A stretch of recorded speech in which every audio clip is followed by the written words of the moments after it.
Hi folks, this is Don Meissner with the North Country Fishing Report. I want to tell you about something that I think most of us haven't even thought about. But there's a biologist that's a professor at St. Lawrence University, and he contacted me this week about a project that he's been working on. And it's a exploration and study of water chestnuts in the St. Lawrence River. Now, water chestnuts are an invasive species, and they're horrendously dangerous. You know, most invasive species do have a tremendous negative impact because they change the ecosystem, the balance in that ecosystem. Well, in water chestnut's case, what they do is they spread so much and so densely that they choke out. They use up all the oxygen, and the water that they're in becomes dead. Nothing can live in it. There's no oxygen. They take over where other plant life can be, and the two can't exist together. My point is that water chestnuts are a huge threat. Now, before, the first sighting in this area was in the Huvilton area in the Oswegatchie River. And there's only two ways, really, you can get rid of them. They're not going to go away by themselves. Number one, if they're not really spread much, you can sort of cull them out by removing them that way. But otherwise, once they spread, you need special machines to come in and thrash and cut down the whole area. One plant can put out 20 seeds, and those seeds, even if they aren't germinated, they can last for 20 years.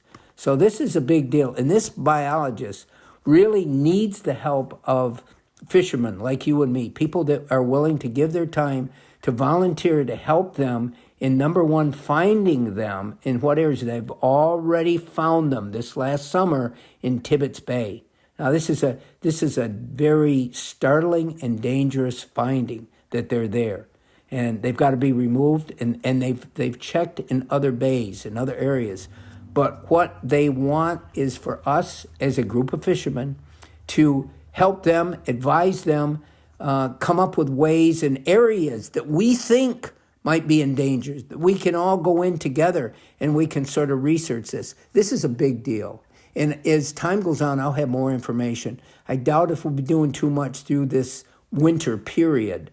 But come next spring, I think it's really important that we sort of put a team together to start fighting this enemy, because this enemy could be far more dangerous than any of us can imagine. Remember when gobies were discovered, that they had come into our area, we figured that was going to be the end of all fishing. When zebra mussels came, and fortunately, there's been the animals and fish that live in these waters have adapted and been able to sort of survive where they might not have been able to. But this is a different thing.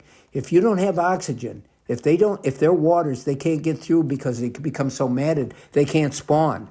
There's so many ways that this becomes devastating. Even affects property values of cottages and places that have land along waters that now become infested with these water chestnuts. I mean, this is a big deal. So I'll try to give you more information as time goes on, and maybe we can put together with you listening to the things that I say, and maybe we can contact other towns and other places where we can hopefully help eliminate this problem.